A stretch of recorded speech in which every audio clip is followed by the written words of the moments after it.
Assalamualaikum warahmatullahi wabarakatuh. Saya Ardiansa dari Prodi Agribisnis semester 6 Universitas Muhammadiyah Sidin Rapang.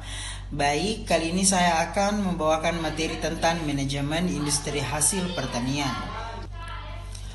Perubahan lingkungan bisnis akan terjadi setiap saat. Umumnya berupa gerak perubahan dari salah satu atau gabungan faktor-faktor lingkungan luar perusahaan, baik pada skala nasional, regional, maupun global. Sebagian dari dampak yang mereka timbulkan banyak terbukti telah mempengaruhi datangnya berbagai kesempatan usaha (business opportunities). Banyak perusahaan memiliki sistem organisasi yang baik yang didukung oleh visi, misi, serta bisnis plan yang sudah matang, tetapi tidak menjamin perusahaan menjadi sukses untuk mendapatkan laba. Rata-rata perusahaan tersebut mengalami penurunan kinerja usahanya karena kesalahan mengartikan skenario bisnis dan asumsi pengaruh lingkungan luar. Berikut adalah jenis perubahan sekitar yang harus dihadapi oleh perusahaan. Pertama, lingkungan. Perubahan lingkungan menyangkut perubahan kondisi alam sekitar atau iklim. Dalam menghadapi perubahan yang terkait dengan alam ini, pengusaha dapat menerapkan strategi dengan membuat produk yang ramah lingkungan. Kedua, perubahan teknologi. Perubahan teknologi adalah salah satu perubahan yang berjalan dengan sangat cepat.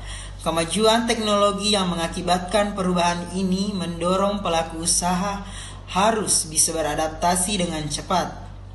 Penggunaan komputasi digital adalah salah satu strategi yang sangat ini banyak digunakan untuk promosi atau penjualan suatu produk.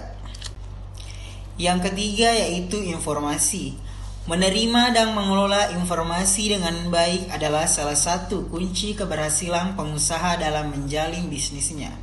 Sumber informasi tersebut bisa didapatkan melalui radio, televisi, media cetak, atau internet sebagai penyedia informasi yang dianggap paling ampuh saat ini. 4. Fokus pada konsumen.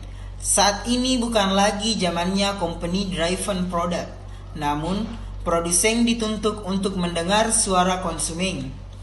Ini adalah perubahan besar yang harus disadari oleh pengusaha.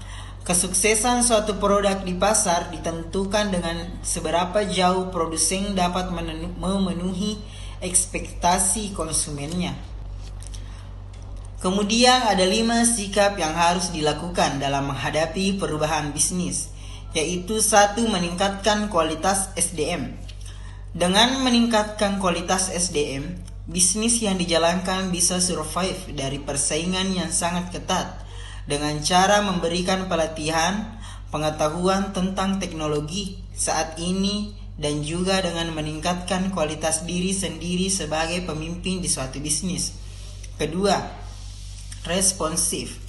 Cepat, tanggap, dan responsif terhadap perubahan yang terjadi dapat dihadapi jika memiliki SDM yang berkualitas.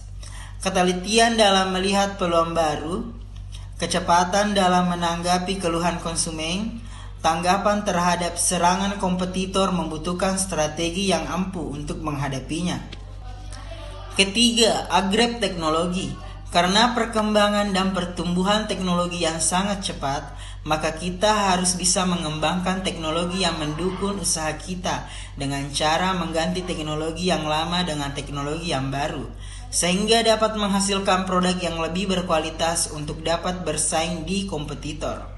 4. Meningkatkan akses informasi. Informasi merupakan suatu yang penting saat ini, sehingga kita harus bisa mengembangkan sumber informasi yang kita dapat, bukan hanya dari televisi, radio, atau surat kabar, tetapi juga melalui internet. Sosial media untuk mendapatkan informasi yang lebih banyak dan juga dengan mengembangkan sumber informasi, maka pengetahuan dan wawasan kita juga ikut bertambah. Kemudian yang kelima adalah evaluasi pencapaian target. Jika kita menjalani suatu bisnis, maka diperlukan adanya evaluasi untuk mengetahui bagaimana perkembangan bisnis yang sudah kita jalani. Apakah sudah baik atau masih ada kekurangan yang ada di dalam bisnis kita. Kesimpulannya adalah Lingkungan ekonomi harus menyesuaikan apa yang sedang terjadi dalam dunia bisnis, sehingga jika ingin menjalani suatu bisnis atau sedang menjalani bisnis, bisa bertahan saat menghadapi perubahan dan masalah yang terjadi dalam dunia bisnis. Baik, itulah tadi beberapa materi yang sempat saya bawakan. Lebih dan kurangnya mohon dimaafkan. Assalamualaikum warahmatullahi wabarakatuh.